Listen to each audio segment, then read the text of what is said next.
In the last episode, we saw Schopenhauer escape the life of a merchant, a freedom that, came at a heavy price, grief, guilt, and his father's suicide. Well, now the story turns to maybe the most decisive relationship of his entire life, his mother, Johanna. She was brilliant, she was ambitious, and she was absolutely determined to love him, but only from a very, very safe distance. Okay, just let that sink in for a second. This one sentence from his mother, Johanna, it basically sets the stage for one of the most painful and formative relationships in all of philosophical history. I mean, it's a masterclass in emotional distance, isn't it? A kind of love that's offered only on the condition of absence. And really, this is the key to understanding the deep wounds that would go on to shape Schopenhauer's entire view of the world. So the first big test of this already fragile bond comes when Arthur is about 19 years old. He gets himself expelled from his new school for writing a pretty cruel poem about a teacher. He's desperate, so he begs his mother, "Please, can I come live with you in Weimar?" Yeah, she was not amused. Actually, the idea of Arthur living with her sent her into a complete frenzy. Her reply came in a series of letters, and honestly, they're some of the most shocking things a mother has ever written to a son. They just lay bare her absolute refusal to be burdened by his presence. Right out of the gate, she just attacks his entire personality.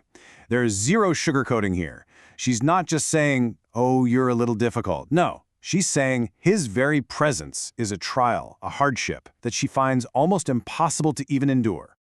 And then she does something truly remarkable. She takes his greatest asset, his incredible intellect, and twists it into a kind of social poison. His super cleverness isn't a gift, you see. It's a flaw that makes everyone around him bitter. She's basically framing his brilliance as a form of arrogance that makes him totally intolerable. Wow. This just perfectly illustrates the cruelty of her rejection. She compares her own son to a bad book that she wishes she could just burn. It's not just a rejection, it's a complete dismissal of his very being, and she uses the language of her own literary world to really twist the knife. So, reluctantly, Johanna does allow Arthur to move to Weimar. But let's be clear, this is no homecoming. This is a carefully negotiated arrangement. She won't let him live in her home, and his presence is governed by a set of ruthlessly clear, almost contractual rules. So you see, this wasn't a family reunion. It was a formal arrangement designed to keep him at arm's length. He was a guest, not a son. He was confined to a 2-hour window every day, and basically forbidden from having any real impact on her life whatsoever. And the crazy part? He actually agreed to this. For 2 whole years, he mastered Greek and Latin and philosophy, all while being this quiet guest at his mother's famous parties. But you can imagine, right? This forced emotional distance just festered, and it was bound to lead to new and even more bitter conflicts. And of course, that fragile truce didn't last. It was constantly being broken by these huge arguments that revealed just how incompatible their personalities and their values really were. And these weren't just little squabbles, these were battles over really fundamental stuff. Money. It became the proxy, the battlefield, for all their deeper resentments. He accused her of blowing through his inheritance. She fired right back, accusing him of living extravagantly. Each of them saw the other's financial habits as a deep moral failing. Still haunted by guilt over his father's suicide, Arthur basically appointed himself the guardian of his father's legacy. He judged his mother's social life, her new freedom, and especially her male friends, who he just dismissed as mass-produced creatures, completely unworthy of replacing the father he now idealized. You can really start to see the beginnings of that deep pessimism about human relationships that would define his life's work. This little exchange right here just perfectly captures the witty but vicious nature of their arguments. So Arthur, he presents his brilliant doctoral dissertation, his life's work up to that point, and his mother's first reaction is to mock it. She dismisses it like it's some kind of pharmacist's recipe. But Arthur, who is never one to back down, he immediately comes back with this devastating prediction of his own intellectual immortality versus her fleeting literary fame. It was savage, but, as it turns out, incredibly accurate. Okay, so this is it, the final rupture. It came when Arthur returned to Weimar after his studies.